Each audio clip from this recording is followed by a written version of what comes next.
Hello friends, आप सभी का फिर से एक बार मोस्ट वेलकम है बिहार सिविल कोड प्यून के एक नए प्रैक्टिस सेट में। और इसमें आप सभी का हिंदी और इंग्लिश का टोटल 50 सवाल होता है। तो 50 क्वेश्चन हम डिस्कस करेंगे हिंदी और इंग्लिश से, जिसमें 35 सवाल आपका हिंदी का होगा बेहतरीन सवाल और 15 सवाल इंग्लिश का होगा और 35 सवाल मैथ का भी आपका होता है। तो मैथ का क्वेश्चन हम लाइव सॉल्व करेंगे। तो 8 बजे रात में आपका शुरू होगा, तो रात 8 बजे से आप लोग ज़रूर जुड़िएगा लाइव सेशन में। 35 सवाल मैथ का वहाँ पर आपको प्रैक्टिस करना है। आइए शुरू करते हैं आज का वीडियो। इससे पहले चैनल पर जो भी नए हैं, तो प्यून के लिए फ्रेंड्स जो भी तैयारी कर रहे हैं, तो बहुत ही जल्द आपका एग्ज़ाम भी होने वाला है, इसलिए तैयारी आपको बिल्कुल सही से अब करना है और बिल्कुल आप लोग तैयार हो जाइए। आप सभी को प्रैक्टिस सेट यहाँ पर मिलने वाला है। तो पहला सवाल से शुरू करते हैं, बताइएगा राइट आंसर। लिखा है निम्न में से कौन इसमें बहुब्रीहि समास का उदाहरण होता है। तो सबसे पहले बहुब्रीहि को समझ लेते हैं कि बहुब्रीहि समास होता क्या है। तो जिस समास में दोनों पदों के माध्यम से एक विशेष यानी कि तीसरे का अर्थ बोध होता है, उसे बहुब्रीहि समास कहा जाता है। और इसमें राइट आंसर आपका दशानन है। कौन सा आंसर है? तो दशानन। दशानन अर्थात जिसके 10 आनन है, अर्थात दशानन कहने का अर्थ होता है रावण। तो जिससे अगर विशेष अर्थ को बोध होता है, तीसरे व्यक्ति को इससे अगर प्रकट किया जाता है, तीसरे अर्थ में आता है, तो वो आपका बहुब्रीहि समास हो जाता है। ठीक है, अगला सवाल होगा, बताइएगा 2 का राइट आंसर क्या होगा। 2 में लिखा है कि नायक शब्द का स्त्रीलिंग बताइए क्या होगा। तो 2 का राइट आंसर जो होता है नायक का नायिका होता है। क्या होता है? नायिका। और नायिका ऑप्शन सी में दिया गया है। नेक्स्ट क्वेश्चन 3 दिया है, बताइए 3 में राइट आंसर। लिखा है कि कौन सा शब्द सर्वनाम है। तो सर्वनाम बिल्कुल सभी को पता होगा कि जो संज्ञा के बदले प्रयुक्त किया जाता है वो सर्वनाम होता है। और इसमें ऑप्शन डी होगा तुम, जो संज्ञा के स्थान पर प्रयुक्त होता है। आइए नेक्स्ट क्वेश्चन 4 दिया है, 4 का आंसर क्या होगा। लिखा निम्नलिखित में बताइए कि द्विगु समास कौन सा है। देखिए, द्विगु समास होता है जिसका प्रथम पद अगर संख्यावाचक हो, संख्यावाची हो, तो वही आपका द्विगु समास होता है। और इसमें अगर आप पंचवटी को देख रहे हैं, पंचवटी को, तो पंच का मतलब 5 होता है, तो जो संख्यावाचक को दर्शा रहा है, अर्थात इसका आंसर जो है ऑप्शन डी हो जाएगा। 5 बटों का समाहार होता है जिसे पंचवटी कहा जाता है। सवाल नंबर 5 में लिखा है कि जिस समास में उत्तर पद प्रधान होने के साथ ही साथ पूर्व तथा उत्तर पद में विशेषण और विशेष्य का संबंध होता है, उसे कौन सा समास कहा जाता है। तो याद रखिएगा, जिसमें विशेष्य विशेषण का बोध होता है उसे कर्मधारय समास कहते हैं। कर्मधारय समास बी ऑप्शन में दिया है। नेक्स्ट है 6 में लिखा गया कि कांठ का हांडी चढ़े ना दूजो बार, इसका सही अर्थ बताइए क्या है। इसका मतलब होता है कपट का फल अच्छा नहीं होता है। कपट का फल अच्छा नहीं होता है, इसी को कहते हैं कि काठ की हांडी दूजी बार नहीं चढ़ सकती। अगला सवाल है 7 और 7 में देखिए एक मुहावरा दिया है। लिखा गया काला अक्षर भैंस बराबर, तो इसका सही अर्थ बताइए क्या है। इसका मतलब होता है अनपढ़ और अशिक्षित। क्या होता है? अनपढ़ और अशिक्षित। ऑप्शन ए हो जाएगा। नेक्स्ट क्वेश्चन 8 है। 8 में लिखा हुआ सन्मति शब्द का संधि विच्छेद बताइए क्या है। सन्मति, तो इसका होता है सत्य जोड़ मति। ऑप्शन सी याद रखिएगा, सत्य जोड़ मति होता है। क्वेश्चन नेक्स्ट है 9। तो 9 में समास बताना है मुँह मांगा। ये कौन से समास में आता है। तो मुँह मांगा जो होता है ये तत्पुरुष समास में होता है। ठीक है, जिसमें विभक्ति लग जाए, इसका मतलब होता है मुँह से मांगा हुआ, यानी कि विभक्ति अगर लगता है तो वो तत्पुरुष समास होता है। और इसका राइट आंसर जो है ऑप्शन ए हो जाएगा। अगला सवाल 10 है। एक और आपका समास पूछा गया विद्या विहीन का। तो विद्या विहीन में कौन सा समास है बताइए।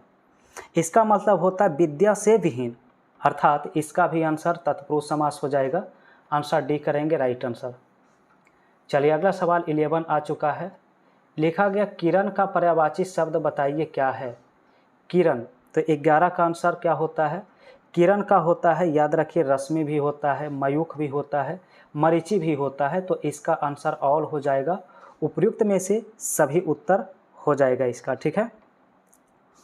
चलिए आगे बढ़ते हैं और सवाल नंबर 12 है। लिखा गया है कि चोर का पर्यायवाची शब्द बताइए। चोर का पर्यायवाची शब्द क्या होता है? तो चोर को कहते हैं रजनीचर। क्या होता है इसका? रजनीचर होता है इसका पर्यायवाची शब्द, ठीक है। चलिए नेक्स्ट क्वेश्चन आएगा जो सवाल नंबर 13 है। लिखा गया प्रत्यक्ष शब्द में कौन सा उपसर्ग लगा हुआ है? उपसर्ग वो शब्द होता है जो मूल शब्द के पहले जुड़ता है और एक सार्थक शब्द का निर्माण करता है। तो यहाँ पर प्रत्यक्ष का होता है प्रति। क्या होता है राइट आंसर यहाँ पर? तो प्रति होता है इस सवाल का करेक्ट आंसर, ठीक है। ओके, अगला सवाल होगा, बताइएगा। अगला सवाल 14 है। तो 14 में लिखा हुआ आलस्य। तो आलस्य शब्द का विशेषण क्या है? तो जो संज्ञा की विशेषता बताता है वो विशेषण होता है, और आलस का होता है आलसी। जैसे अगर आलसी आदमी कहते हैं तो आदमी की यहाँ पर विशेषता आलसी बता रहा है। नेक्स्ट क्वेश्चन 15 है। लिखा है निम्न में से कौन सा यौगिक शब्द होता है? यौगिक शब्द है। तो पहले यौगिक शब्द समझ लेते हैं कि किसे कहते हैं। जो शब्द में योग से बनते हैं, वैसा शब्द जो योग से बनता है, जोड़ के बनता है, तो उसे यौगिक शब्द कहा जाता है। और यहाँ पर ऑप्शन सी में देखेंगे तो विद्यालय। तो विद्यालय को आप कैसे लिखते हैं? तो विद्या जोड़ आलय लिखते हैं। तो जिस शब्द का निर्माण योग से होता है तो वो यौगिक शब्द होता है, अर्थात यहाँ पर आंसर जो है राइट आंसर सी हो जाएगा, ठीक है। आइए अगला सवाल 16 पूछा है। इनमें से संयुक्त व्यंजन कौन सा है? संयुक्त व्यंजन। संयुक्त व्यंजन में यानी कि जिसमें दो वर्णों का मेल होता है, यानी आप ज्ञा को इस तरह से तोड़ के लिख सकते हैं, ज हलंत और प्लस य हलंत, इस तरह से ये बनता है ज्ञा। तो आपका जो संयुक्त व्यंजन है वो ऑप्शन बी हो जाएगा, ठीक है। अगला सवाल 17 दिया है। कौन सा शब्द जातिवाचक संज्ञा नहीं है? तो सबसे पहले जातिवाचक संज्ञा समझना है कि होता क्या है। तो जिससे पूरे जाति भर का बोध होता है, जाति भर का बोध हो जाता है, पूरे समुदाय का बोध होता है, वो जातिवाचक संज्ञा होता है। तो यहाँ पर जवान, बालक और मनुष्य ये सभी जातिवाचक संज्ञा के अंतर्गत आएंगे। बट सुंदर जो है ये भाववाचक संज्ञा होगा। सुंदर जो है गुण है, तो इसलिए ये आपका भाववाचक संज्ञा में आता है, जो राइट आंसर सी होगा इसका। अगला सवाल 18 है। लिखा है सुंदर शब्द का स्त्रीलिंग बताइए क्या है? तो सिंपल सी बात है, सुंदर का सुंदरी होता है, इसका आंसर सी होगा। अगला सवाल 19 है। लिखा है आदर शब्द से विशेषण कौन सा बनेगा? तो आदर का होता है आदरणीय। क्या होता है? आदरणीय होता है, जो ऑप्शन सी में दिया गया। अगला सवाल 20। तो 20 में कहा गया कि निम्न में से कौन सी भाषा संस्कृत भाषा की अपभ्रंश होती है? तो अपभ्रंश भाषा इसमें पाली भाषा को कहा जाता है। पाली भाषा ऑप्शन डी में दिया गया है, ठीक है। ओके, अगला सवाल है, बताइएगा 21 में। 21 में कहा है कि खाट का तत्सम बताइए क्या होगा? खाट का तत्सम जो होता है खटवा होता है। खटवा ऑप्शन बी में लिखा गया, ठीक है। Question number 22। कहा गया कि पोखर का तत्सम रूप बताइए क्या है? पोखर यानी तत्सम होता है जो संस्कृत के मूल शब्द से बने होते हैं। संस्कृत के मूल शब्द से बने शब्द को ही तत्सम शब्द कहते हैं। तो इसका आंसर पुष्कर होगा। पोखर का तत्सम पुष्कर होगा। नेक्स्ट है 23। लिखा गया हस्त का तद्भव बताइए। देखिए आपने कई बार देखा होगा लिखा हुआ हस्तलिखित। हस्तलिखित का मतलब हाथ से लिखा हुआ, तो हाथ इसका तद्भव हो जाएगा हस्त का। ऑप्शन ए होगा राइट आंसर। तो अगला सवाल 24 है। 24 में लिखा गया है कि निम्न में से कौन सा निर्भीक का विलोम शब्द नहीं है? तो निर्भीक का जो अर्थ होता है वो साहसी होता है। निर्भीक का मतलब क्या होता है? साहसी। और जो इसका बोध नहीं करा रहा है वो इसका राइट आंसर ए ही हो जाएगा। साहसी इसका जो है समानार्थक शब्द हो गया, पर्यायवाची शब्द हो गया। तो विलोम शब्द में साहसी नहीं आएगा। बाकी सभी विलोम शब्द हैं डरपोक, कायर और कातर। Question number 25। इसमें दिया है कि फूले कास सकल मही छाई, जानू वर्षा कृत प्रकट बुढ़ाई में अलंकार बताना है कौन सा है। तो इसमें उत्प्रेक्षा अलंकार है। कैसा है तो याद रखना है उत्प्रेक्षा। ठीक है, आइए नेक्स्ट क्वेश्चन है 26 में। तो 26 में कहा गया है कि रूपक अलंकार कहाँ होता है।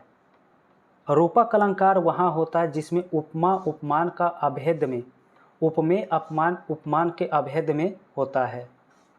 सवाल नंबर 27, एक मुहावरा लिखा गया है, लिखा है कलम तोड़ना। इस मुहावरे का अर्थ क्या है। कलम तोड़ना अर्थात होता है बहुत सुंदर लिखना। क्या होता है, बहुत सुंदर लिखना। अगला सवाल 28, तो दिया गया निम्न में से एक अनेकार्थी शब्द कौन इनमें नहीं है वो बताइए। इसमें अनेकार्थी शब्द कौन सा नहीं है। तो देखिए यहाँ पर पत्र हो गया, मुद्रा और दंड, ये सभी अनेकार्थी होंगे, बट पुस्तक इसका अनेकार्थी नहीं होगा। तो इस सवाल का जो राइट आंसर है वो ऑप्शन डी हो जाएगा करेक्ट आंसर, पुस्तक इसमें नहीं आएगा।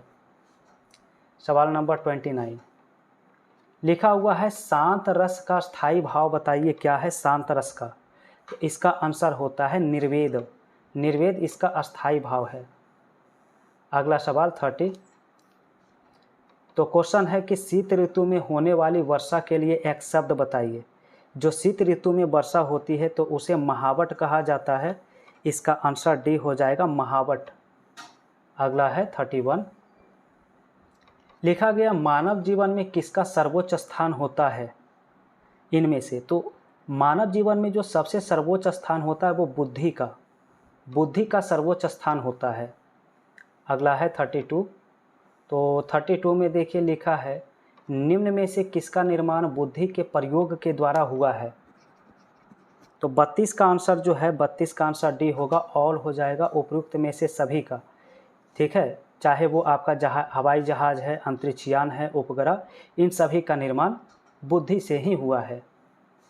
अगला सवाल है 33, लिखा गया है कि मानव जगत की जटिलतम समस्याओं का निराकरण भी बुद्धि के जादुई स्पर्श द्वारा ही हो सकता है। तो क्या आशय है।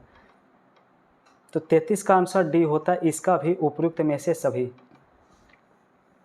क्वेश्चन 34 दिया है, निम्न में से बुद्धि द्वारा निर्मित इनमें से कौन सा नहीं है। ज्ञान, आकाश, विज्ञान और निर्माण दिया है।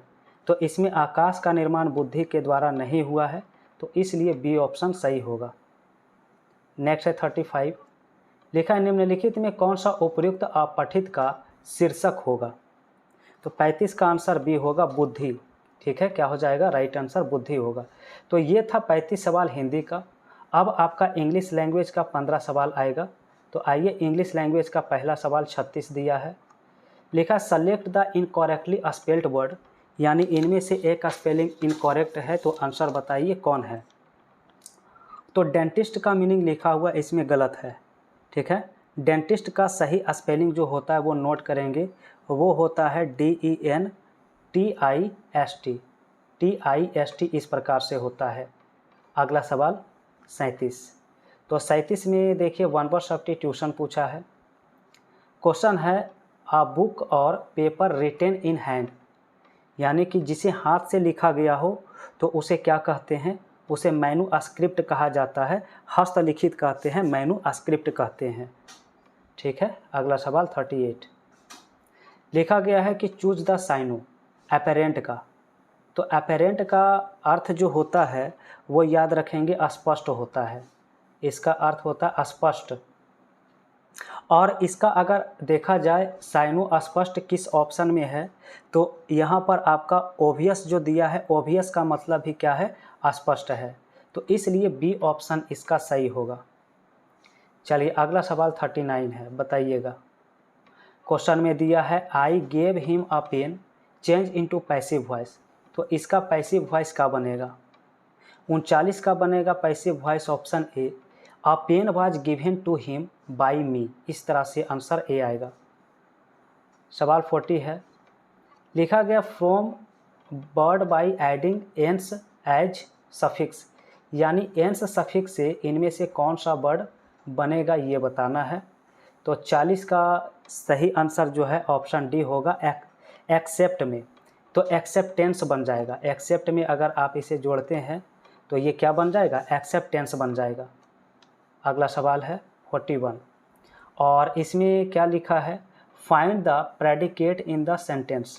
तो प्रेडिकेट इनमें से कौन सा है, तो यहाँ पर प्रेडिकेट के रूप में जो यूज हुआ है वो है डिलीवर्ड हिज स्पीच। ठीक है, देखिए आपको याद रखना है जो सेंटेंस में होता है वो सब्जेक्ट और प्रेडिकेट। तो सब्जेक्ट को छोड़ के बाकी जो बचता है वो क्या कहलाता है, प्रेडिकेट कहलाता है। तो ही सब्जेक्ट है, इसे छोड़ दिया जाए तो डिलीवर्ड हिज स्पीच क्या हो जाएगा, यहाँ पर प्रेडिकेट हो जाएगा। ठीक है, तो सवाल नंबर नेक्स्ट है 42 और इसमें लिखा गया है कि find the incorrect indirect object. सवाल है he gave him a book. चलिए इसे इनडायरेक्ट ऑब्जेक्ट बताइए इनमें से कौन सा है। तो 42 में हिम आपका जो लिखा गया हिम, ये आपका कैसा है, तो इनडायरेक्ट ऑब्जेक्ट है। तो ही का ऑब्जेक्टिव रूप क्या होता है, हिम होता है।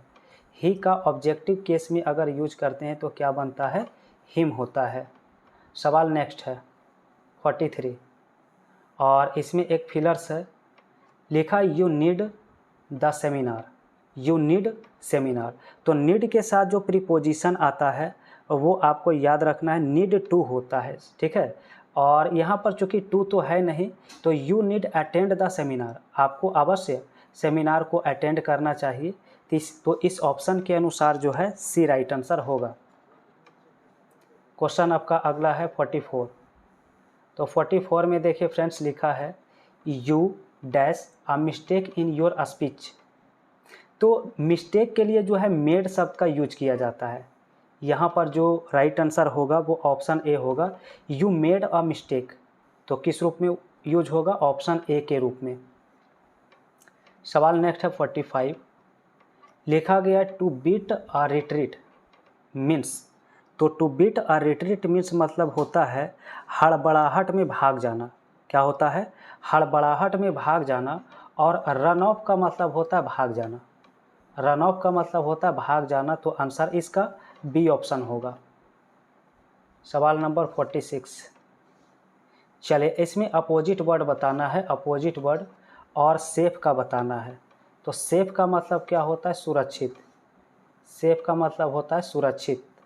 और इसकी अगर अपोजिट वर्ड को देखा जाए तो इनसिक्योर हो जाएगा। सेफ का क्या हो जाएगा, इनसिक्योर हो जाएगा। सवाल नंबर 47 और 47 में लिखा गया है कि इनमें से कंपाउंड सेंटेंस कौन सा है, ये बताइए। Compound sentence. सवाल है transform the given sentence into compound sentence. 47 का आंसर जो है ए हो जाएगा। The boy was disobedient so the teacher punished him. Option A करना सही हो जाएगा। चलिए फ्रेंड्स आगे बढ़ते हैं। सवाल नंबर 48 से बताइए। तो 48 में कहा गया कि find out subject of the sentence given below. तो सब्जेक्ट बताना इनमें से कौन सा है। क्वेश्चन है my servant has run of with all my money. तो सब्जेक्ट इसमें कौन है, काम कौन कर रहा है इसमें, तो काम इसमें कर रहा है माई सर्वेंट। नौकर जो था वो सारे पैसे को लेकर भाग गया। तो माई सर्वेंट यहाँ पर क्या बनेगा, सब्जेक्ट बनेगा।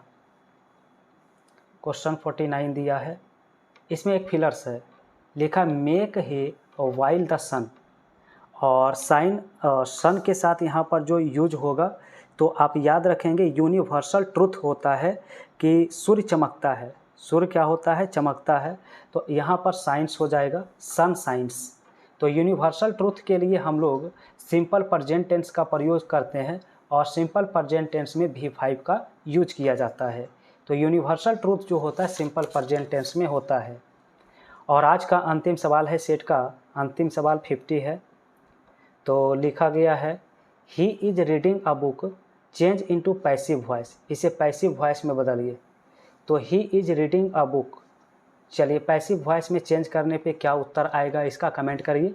तो ऑप्शन बी हो जाएगा a book is being read by him. क्या होगा, a book is being read by him.